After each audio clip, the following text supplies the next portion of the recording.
Hi, everyone. You're listening to Radio Cherry Bomb, and I'm your host, Kerry Diamond.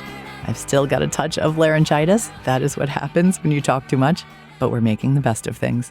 Today is the second episode of our Fashion Plate miniseries, presented by our friends at Boden. Over the next few Wednesdays, we'll be talking to folks at the intersection of food and fashion, one of our favorite subjects, and how they bring taste and style to everything they do. Joining me today is Zaynab Issa, one of the most fashionable recipe developers and food content creators out there. She is currently working on her debut cookbook, titled Third Culture Cooking, Classic Recipes for a New Generation. It will be out in April. I'm very excited about Zaynab's book, and I think it's one that all of you cookbook lovers out there will want to add to your collection. It's going to be as stylish and as interesting as she is.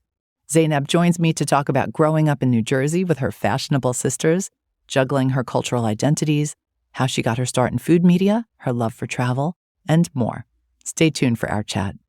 Our Fashion Plate miniseries is presented by Boden, the British clothing company that you are going to fall in love with.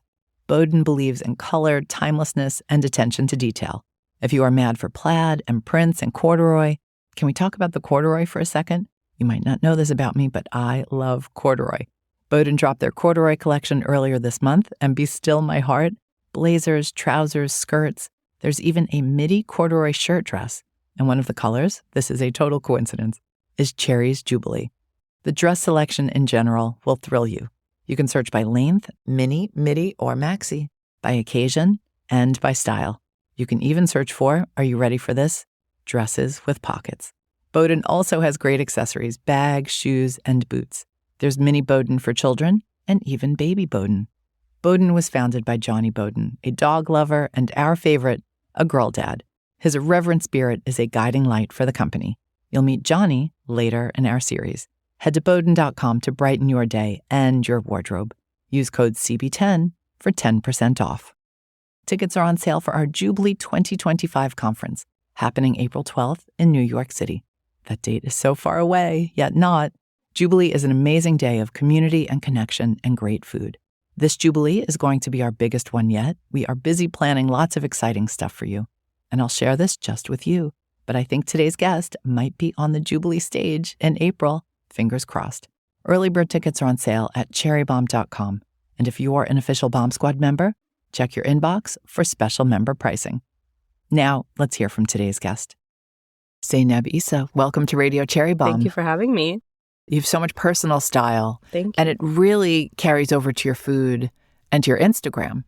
You have one of the nicest Instagrams out thanks. there. Yeah. And you really seem to follow what is in your heart in terms of your Instagram. Yeah. You're not doing Brat Summer. You're not doing demure and all that. You're just doing what seems to come naturally to you. That's the only way, I think, especially with anything creative. If you're taking too much inspiration from trends, you're not creating them. And you would rather be a creator of trends than a follower. Yeah. I think so. Yeah. So trending music, things like that. Trending music, I think, is like helpful for reach. But if I'm not being too strategic about it, I probably am not thinking about that too much. Okay. Yeah. I love that. I want to take it back a little bit further and find out how you developed your eye. Because you clearly have an eye, not just for fashion, but photography, for food styling. Okay. Where do you think that started to develop? Definitely my childhood. So I have a very large age gap between my two older sisters. So I'm one of four siblings. I have a younger brother, and my two sisters are 7 and 10 years older than me. While they were in high school, I would say figuring out their personal style, I was watching them do it. I have a uniquely millennial take on style, despite the fact that I'm Gen Z, but definitely they influenced me in like typical older sibling fashion. They're also girls, so I think I took to whatever they were doing. And then my mom also has a very unique aesthetic, strong personal style as well. Very traditional, like loves ruched curtains, mustard, like that's her vibe. Wait, ruched curtains and mustard in the color mustard and mustard like in the fridge? The color mustard. The color mustard and the color rust, crystal grapes. That should give you everything that you need to know. She was an esthetician and a hairdresser. Aesthetics and beauty have kind of always been a theme in my life, I would say. Oh, that's so interesting. Yeah. And were your sisters cool girls? I think so, yeah. Aw, I'm sure they'd love hearing that. Both of them have kids. Our lives are very different. And both of them just came to town to do like a birthday celebration for me without their kids for the first time ever. And I was like, is this going to be fun? Like, I haven't hung out with them alone in so long. And it was just the best time ever. What'd you wind up doing? We went to the U.S. Open Championship game, which was really exciting. And then we did Le Vœu d'Or. I don't know if I'm I haven't pronouncing been that there correctly, yet. which I was really, really excited about. And it was nice to do it in a group before. That's the new restaurant from the guys at Frenchette and La Roque. Exactly. I was really excited about it just because of how small and intimate it felt. The French bistro vibe is raging right now. And then we went to Sammy's in Astoria, which is one of my favorite Afghan restaurants. Fantastic. We got gelato, a lot of eating. Went to Apollo Bagels. I forced them to wait on the line. I was like, it's worth it, I promise. They're like diehard Northern New Jersey Goldberg Bagel fans. And I was like, this is better, I promise. Are they foodies like you? Yes, definitely. My whole family, both my parents. My mom's family were farmers in East Africa. So I think that presence of food, it was just always around. My grandmother's an incredible cook. All of her sisters are incredible cooks. They raised my mom and her family. I think having 4 kids, my mom was constantly cooking. My grandma lived with us for a period of time too. So, I mean, food is the one thing that was constant in my life. Did your mom's interest in aesthetics carry over to food? Yes. She has an insane platter collection, very unique glassware. Like we have this one vintage cabinet that has housed like generations of glassware, like from my grandmother and my grandfather's wedding martini glasses. We don't drink. Why are there martini glasses? I don't know. With gemstones on. It's just like all very interesting, ornate things. None of it is trendy, I would say. It's all just unique. I feel like you could do some fun food styling with sure. those pieces.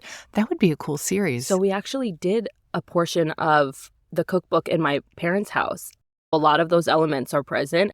I feel like you can tell when the vibe shifts into like this dark wood, very early 2000s Tuscan kitchen vibe.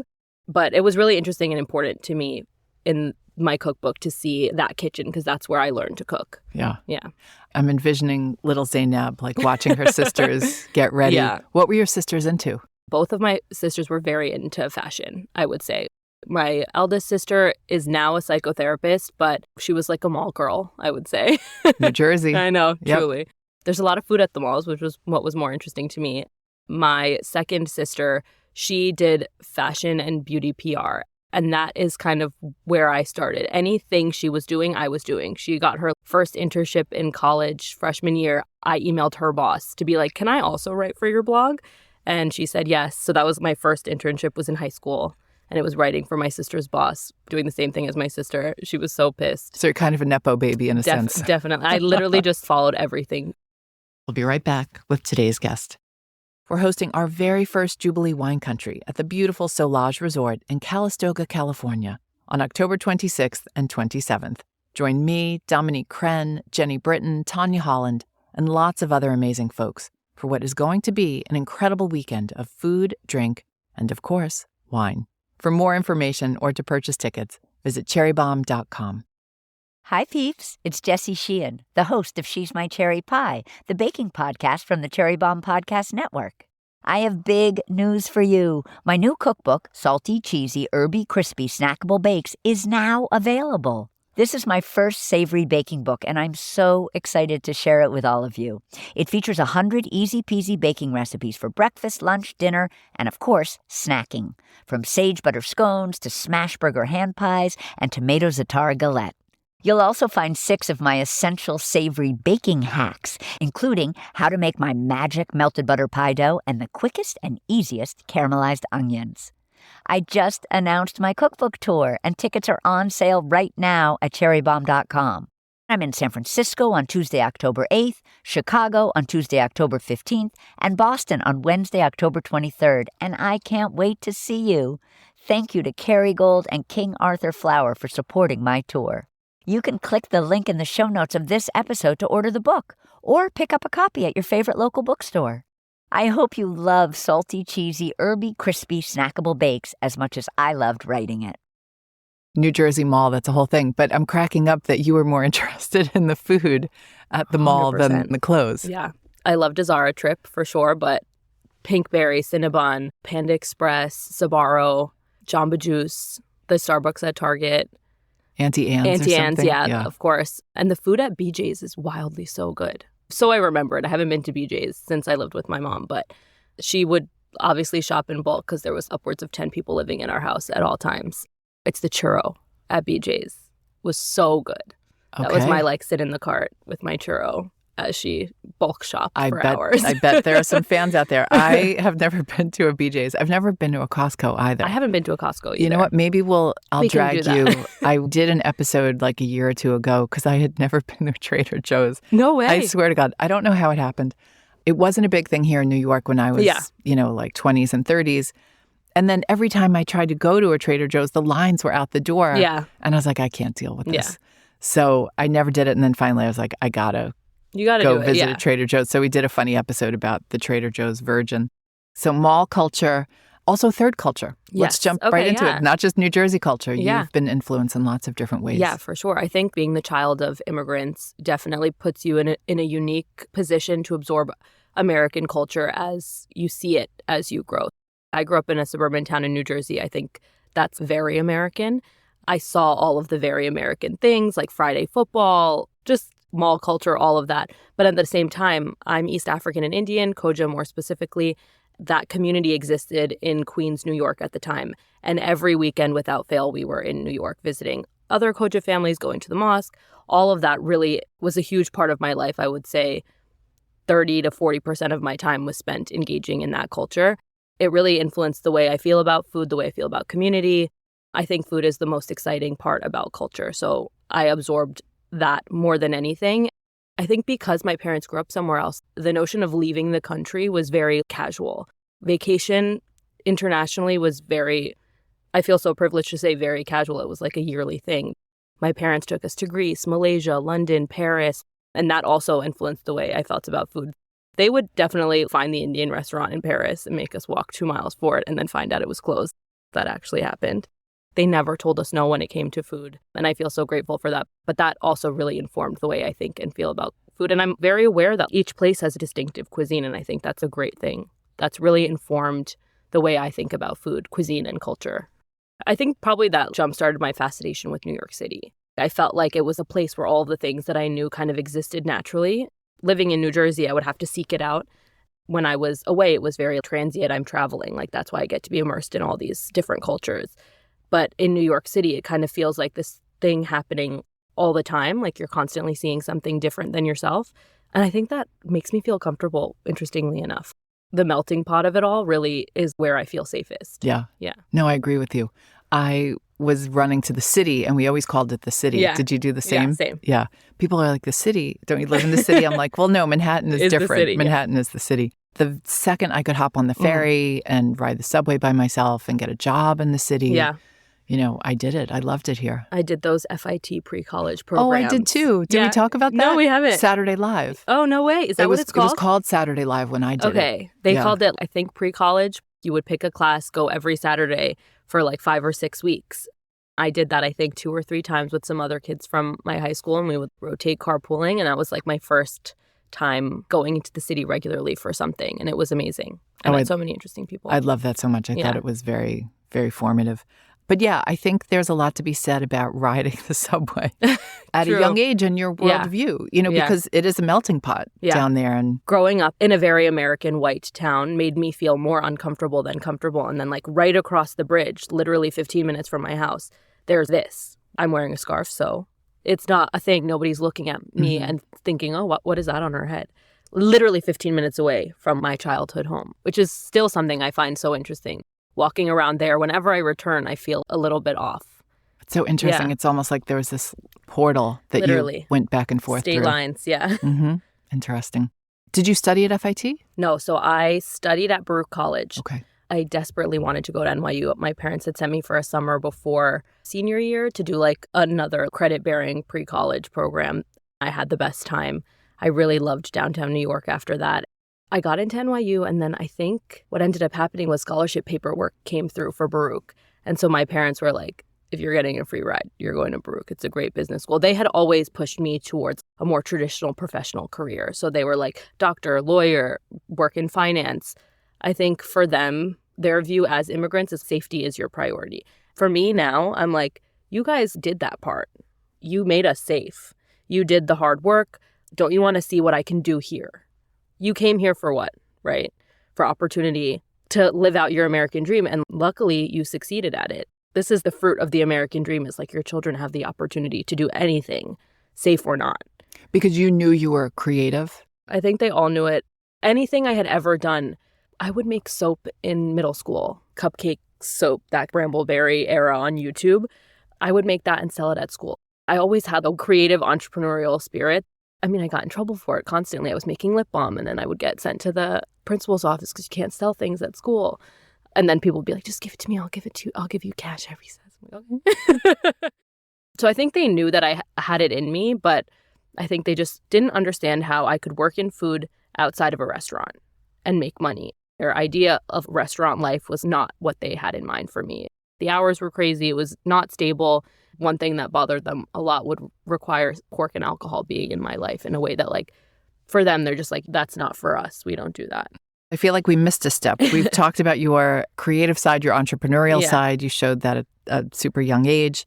Your sisters were into fashion and beauty. You were as well. Yeah. You went to FIT, but then food becomes a professional interest. Yes. Where'd that happen? I had wanted to go to culinary school. I had created Instead of college? Yeah. I had created a plan. I was going to go do culinary school in Dubai, where they would honor, I only ate halal meat, I don't eat pork, and I don't drink.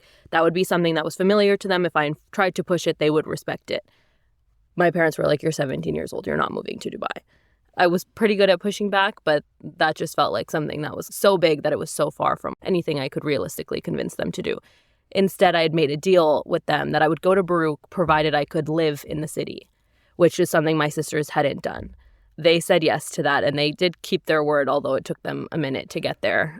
Culinary school was always something that I really wanted to do, but they made it seem impossible. I don't know why, personally, I never thought of a career in food media. I think the one thing about representation that I think has merit, I don't always agree with all of the thoughts behind, like, everyone needs to be working in every field, but I do think that it's helpful to see someone doing something that you want to be doing for you to feel like it's possible.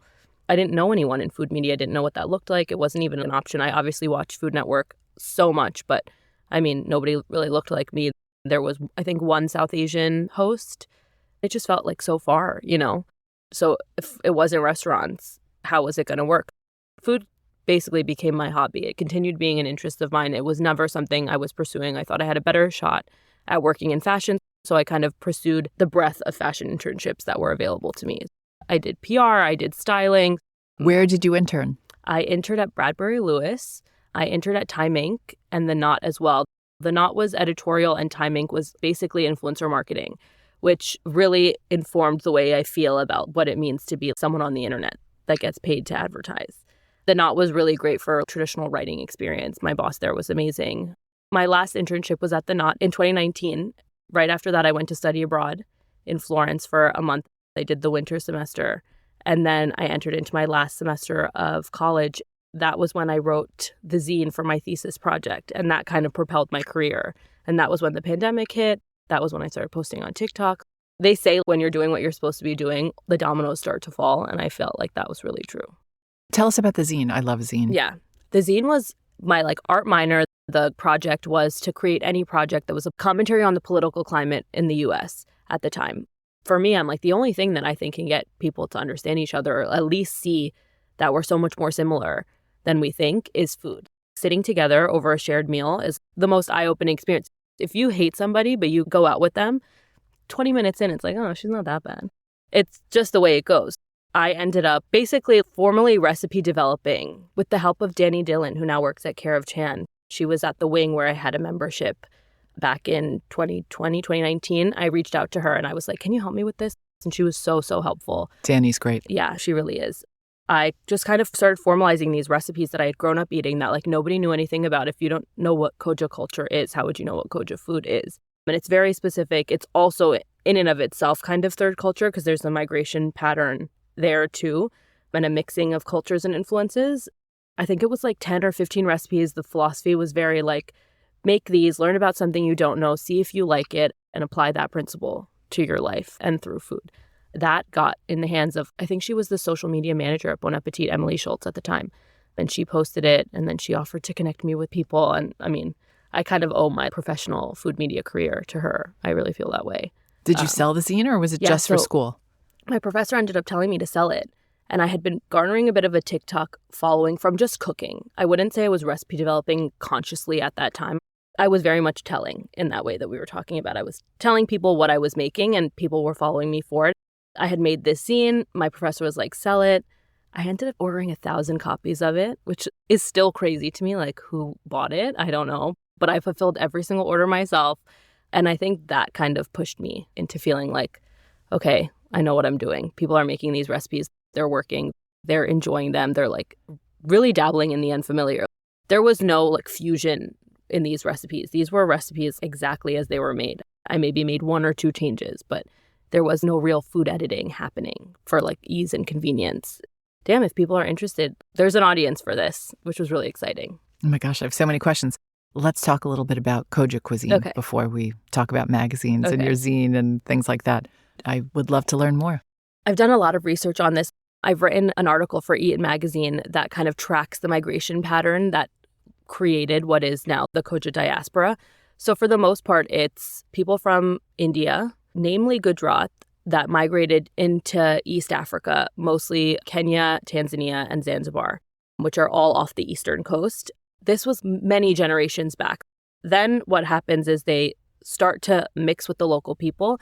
The Swahili language is born, which is a mixture of Arabic, Bantu, and Hindi. You have this whole new population. The food is heavily spiced. There's a lot of coconut, rice, tomato, onion.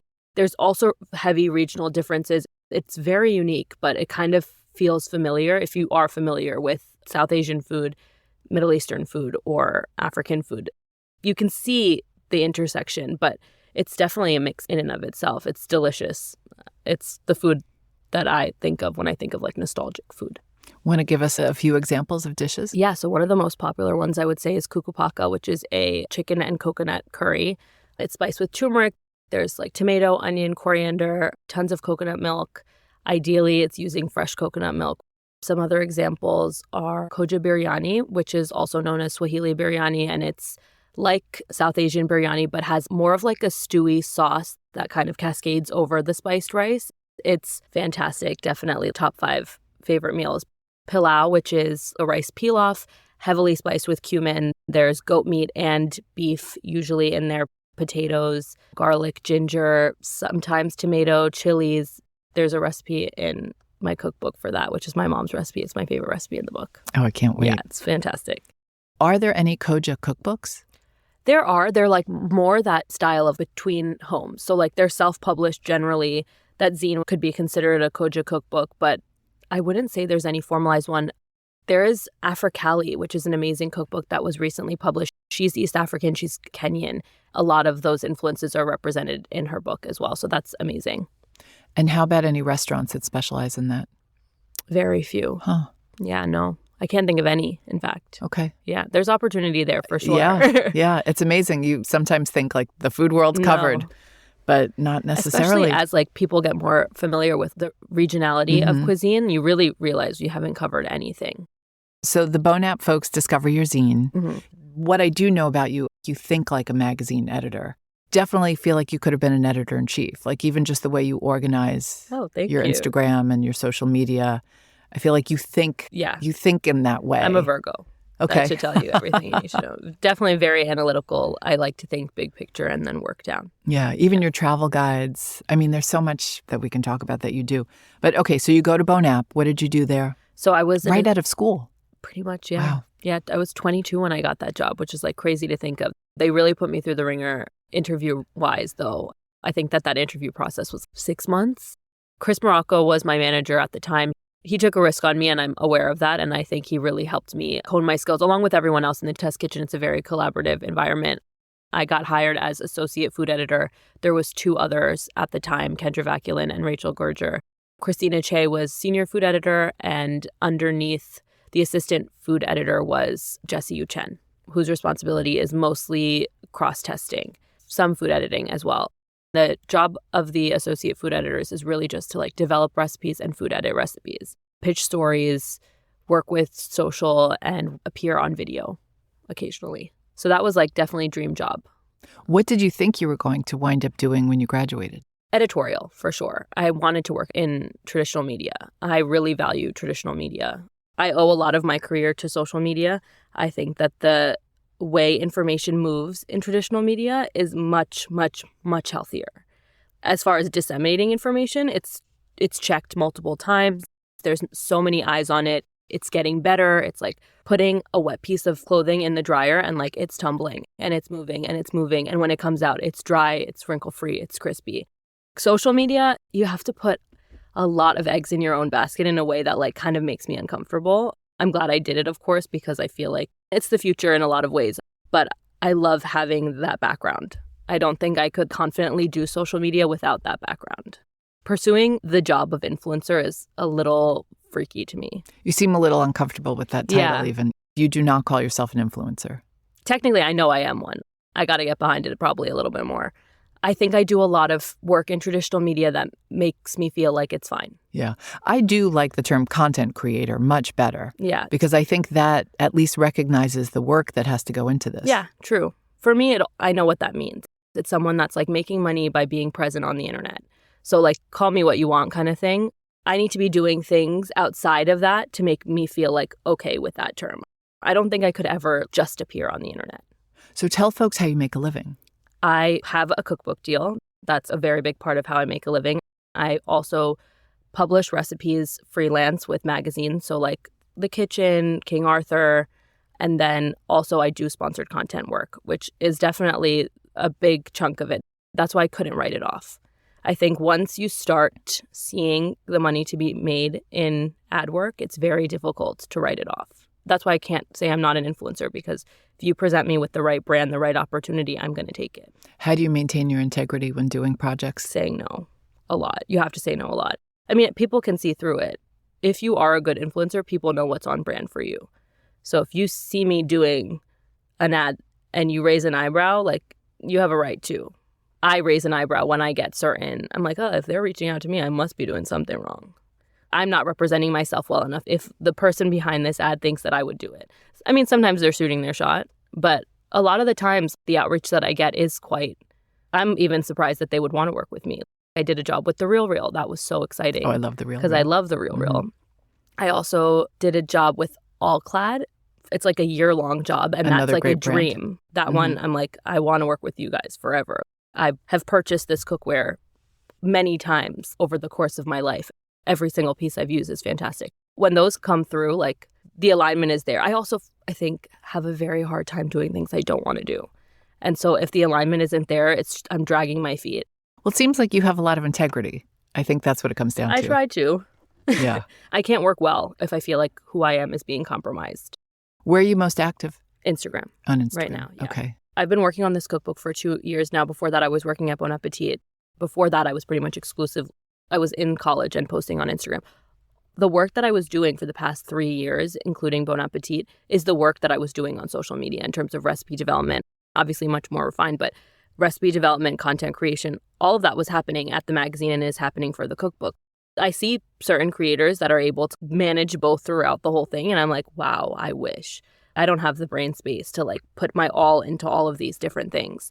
I'm the kind of person that whatever's right in front of me is what's getting most priority. Now things are sort of trailing off with my cookbook and I can pick up on socials again, which I'm very grateful to be able to like have somewhere always to put that energy. I do always want to be creating.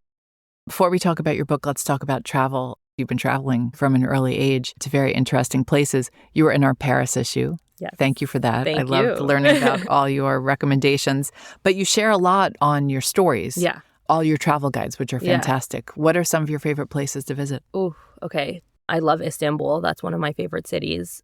I loved Ischia, which is where I just went a few weeks ago. It's an island in the Gulf of Naples. Absolutely stunning, beautiful. Food was incredible. Mexico City is a great one for food specifically as well. Hotel-wise, Palm Heights is a great hotel, very close. It's like a 15-minute drive airport to hotel, which is also ideal when you want like a quick weekend getaway. Any place in the U.S.? I like Miami. I do. I mean, you can't beat New York. If I have to pick a place in the U.S., I'd pick New York. So much good food here. London is nice. Do you travel for food first? Yes. How do you pick a destination? Yes. I pick a destination by hotel. to be honest. I love a good hotel. A hotel will draw me into the destination, and then I will build off of that. So the Peninsula in Istanbul is a stunning, stunning hotel. It's the best hotel I've been to, I think. Turkish food is something that I frequently eat here. There's a really great place on Long Island called Bosphorus. They have wonderful food. Yeah, I'll build from there, but hotel kind of draws me in because, like, I am a homebody. If my base isn't great, I'm not going to have a good trip. So interesting. I'm thinking of all these like potential career paths you could go down literally. one day, like an editorial director, creative director for a hotel group. Yeah. Yeah. Let's talk about your real baby right now, Yes. which is your cookbook. I know you're so proud of this. Tell us the title and how it came about. The title is Third Culture Cooking, Classic Recipes for a New Generation. The title originally in my proposal was Third Culture. I kind of always was very fascinated by that concept. It's the one term that really describes how I feel about my own identity. It recognizes that there's a multitude to me as a child of immigrants who grew up in a country outside of where their parents grew up. And so I think it's a really strong term, and interestingly enough, does describe America in and of itself. Most of us come from somewhere else and have like a lineage we can trace outside of here. So to think about American food as third culture food in and of itself is something that's really fascinating to me. And that's kind of how the concept of the book was born. It's exactly how I develop a recipe with multiple influences, different techniques, different ingredients. I think the Americanness in my recipes is the way they're written, the pantry that I'm using. It's global, but it's still like you can find all of these things at like Whole Foods. I think that it's kind of where people are at right now with food too, and how they want to be cooking, which is really important to me, to meet people where they are. I want to be efficient in my work and making sure I feel like I'm creatively expressing myself and filling a need for myself, but also that it's useful to other people. The title is such a great title because third culture isn't necessarily a term that everybody knows. Yeah. But once you understand what it means, everything starts making sense. Yeah, for sure. I think it's something that if you are a child of immigrants, you've come across pretty early in your life when you're having that identity crisis of like, I'm not enough of this and I'm not enough of this. So what am I? And I think it can apply to cuisine just as much as it can like identity. When is the book coming out? April 1st is currently the publication date. Oh, right. I knew that. Yeah. You're going to speak at Jubilee. Yes. I'm very excited for that. Our first official Jubilee speaker. Everybody, tickets are on sale right now if you want to come. Definitely. Hear Zaynab and get a signed copy of her book. Are you taking the photos? No. Who's your photographer? Graydon Harriet is who I worked with. Oh, wow. Fancy. Yeah. Okay. I had my dream team pretty early on, I think, from working at Bon Appetit. You learn a lot about photo style and who the options are. And there's like obviously a multitude and so many incredible options. Graydon and Harriet are the photographers that like their work has always just really stuck with me. I love how classic it is. I think when you're working on a project this big, you can't help but feel like this is the end all be all project. With that feeling in mind, I was like, I just need this to feel classic. I want to look at this in 20 years since I've poured my heart into it for 2 years and be like, wow, I made some good decisions. This still is kind of beautiful. You know what I mean? So I didn't want anything over-designed or over-photographed. I wanted to create multiple worlds too, because I feel like sometimes cookbooks, the style is very distinct and it makes flipping through it a little bit boring. But I feel like if you don't follow a specific aesthetic, then each page is kind of like a new world, something new to suck you into. Has the process made you a better recipe developer and cook? Definitely. I think I had gone from cooking to cooking for editorial, which is you're being checked a lot. Your idea is never really your idea because it's been changed so much, which I think is very beautiful. But something about a cookbook, when you're the author of it, is like it's exactly the way I wanted it to be, which is crazy. But it's very different in terms of having to check yourself. I worked with a bunch of recipe testers, namely Kat B, who's amazing at her job. And then I had my assistant for the book also cross-test the recipes because she's like an avid cooker from cookbooks.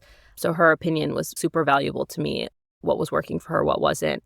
But I mean, in the same vein, like editorial recipes get cooked a lot and checked a lot. And I wanted that to be true here too, because while I care a lot about beauty, I also care a lot about function. Making sure it's been cooked by many different cooks is important. Do you have a food stylist? Pearl Jones. Okay. Yeah, I've always loved Pearl's work. I worked with her in the test kitchen at Bon Appetit, and her instincts align the most with my own, which I feel like is very important when you're working on a project like this, working with people whose work you admire already. Talent can be different if the tastes align. I feel like you're setting yourself up for success. I think with everyone, Rebecca Bartoszewski did the prop styling as well. Everyone on the team, we pushed the book out as well because I wanted to be able to work with all of these people. There was synergy and taste. Yeah. Do you have personal styling principles? Definitely. I never stopped to think about mine, but I guess we all do. Yeah, what are yours? Definitely. I unfortunately value comfort. Why is that unfortunate? Because, you're sacrificing something by prioritizing comfort. I'll pick. Okay, I'm going to stop you right now. I have never not seen you look really chic. There's a difference between somebody who's walking down the street in sweatpants or athleisure and you. It's more like when I change out of the itchier mohair sweater into the cashmere sweater because I'll be good with whatever the day throws at me in this softer sweater than the sweater that looks better. That's a decision I always grapple with is this looks so much better, but I'll feel so much better in this. So I'll always pick what I feel better in, which is unfortunate because I'm aware of what could have been. Comfort goes into function for me. Color palette wise, I stick to darker tones. I like a white t-shirt, but that's kind of as far as my interest in very light colors goes. I like pops of color in accessories. I believe in a simpler outfit with heavy accessorizing. I think accessories really can define your style as a person, which is a printed shoe, a colorful bag. A black bag is great, but a colorful bag is oh, okay, interesting choice. Color creates a lot of visual interest for me. The tension between colors will make me look at your outfit. I live in New York. I love an all black outfit, but when I see someone playing with color, right? Ooh, I love it. I think accessorizing, color, and comfort define my style. Are you in the book? Are there a lot of pictures of you? I know for some authors that's a tough call. It is tough. I don't like the idea. Again, I was thinking about this book as my end all be all project. I don't like the idea of preserving my face in time. In 20 years, I'll look at that and be oh my God, you look so different. I didn't love the idea of that, but I do have 2 photos. Or you look back and be oh, look at me. Ideally. I think that's the conclusion I came to is it's better to have it than to not. So I think I have 2 photos in the book, which feels like plenty. And did you obsess over the photos or what you were wearing or? Yeah, we did it impromptu. I would say it was the last day of my first set of shoots. I honestly don't think I had the brain power to obsess over it. I wasn't sure when it was happening. A cookbook will do that to a person. Literally. I barely remember any of it. There's a portrait actually that I definitely did obsess over a little bit with me, my mom, and my grandmother, which was really important to me to nail. And I wanted to do a lot more with the styling of it than I did, but I'm really happy with the way it came out. It's very minimal. It's soft and bold, which I think is going to age really well. It's a very nice composition as well. So I love that photo. And otherwise, they're pretty simple. I'm happy with them. In one of them, I'm wearing a black polka dot dress, which is very simple. In the portrait, I'm with my grandmother. I'm wearing a black dress as well. And then I'm wearing a white top in another one of them. They're all more timeless. I'm definitely doing less than I would regularly, but I think it's for the best. Well, I can't wait to see those photos. Whose style do you admire? I like Zoë Kravitz's style a lot. I love her very delicate tattoos and jewelry choices. A lot of contrast and tension in her style in what you're talking about, her tattoos, but the jewelry, I think she looks like an angel when she's walking as well, which helps. She carries clothes well, which people don't talk about enough. It's not just the clothes, it's how you're walking in them, how they are sitting on you. It makes a big difference to how the outfit looks. So your book's coming out in April. Yeah. What is going on between now and then? So we're wrapping up all of the final cover design stuff, all really interesting, exciting conversations. As a first-time author, it's all very new to me, and I'm definitely feeling the weight of the decisions, but I'm really excited. I know everything will be exactly how it's meant to be. Then I think we go to print soon, which is crazy because then everything's done. There's no more decisions to be made, which I'm really looking forward to. So thrilling. All right, let's do a little speed round. What's your morning beverage? Matcha, strawberry matcha. A strawberry matcha? Oh, yeah. How do you make your strawberry matcha? If I'm making it at home, I'll use strawberries, raspberries, or blackberries, whatever berry I have in the fridge. Honey, salt, muddle it at the bottom of a glass. I'll make my matcha like hot water, matcha powder. Milk goes into the glass, matcha goes on top, stir it all together, drink it with a bubble tea straw so that I can get the pieces of blackberry or strawberry up the straw. If I'm buying it, though, which is more often than not, I'm getting it from Kijitora in Williamsburg. I get an iced strawberry matcha latte, skim milk, less strawberry. So Okay. It's not too sweet. I need to get It's my so butt good. over to Williamsburg. It's That so sounds good. great. Yeah. Yeah. Okay. What's always in your fridge? Cucumbers. What's your favorite thing in your closet? Probably a watch. A watch. Yeah, I want to be eventually a watch collector. I'm working my way there. Looking at your wrist, you are wearing a watch. Okay. You'd like to be a watch Yeah, collector. I love watches. I don't know, I'm so fascinated by them. There's something that is quite dated about them. It reminds me that time is subjective. And what 24 hours feels like to me is different than what 24 hours feels like to you. So I think I like it for that reason. Beautiful. What is a treasured cookbook in your collection? Salt, fat, acid, heat. Yeah. That taught me Classic. a lot about cooking in general. Yeah. What are you streaming? I just finished Suits, which is like a show I started when I was 16 years old. And for some reason, I never kept up with it properly. But anytime I would like see a new season get released somewhere, I would watch it. I thought I finished it, but I hadn't. And Netflix, I guess, put it up last year. And so I watched the last 2 seasons and I watched the last episode of the last season last night. And it was great. Favorite snack food? I like that Himalayan pink popcorn. What was your favorite food as a child? Jamocha ice cream from Baskin Robbins. I would have that every Friday. My dad would take me every Friday after he got back from work. I love that ice cream forever. What's your favorite food smell? I think it's onions and garlic and ginger specifically. Like if there's not ginger in it, it doesn't hit as hard. But I think that's because onions, garlic, ginger is like a nostalgic trio for Khoja cooking. Footwear of choice in the kitchen? I don't wear shoes in the kitchen. Unless when I was in the test kitchen, I was wearing sneakers. Oh, you did? You wore sneakers? Yeah. I wore Solomon's throughout my time at the test kitchen. I love Solomon's. Those are the most comfortable sneakers I own. But when I'm cooking at home, I'm not wearing shoes in the house. Okay. Yeah. Dream travel destination? Ooh, right now, I've been thinking a lot about Tunisia.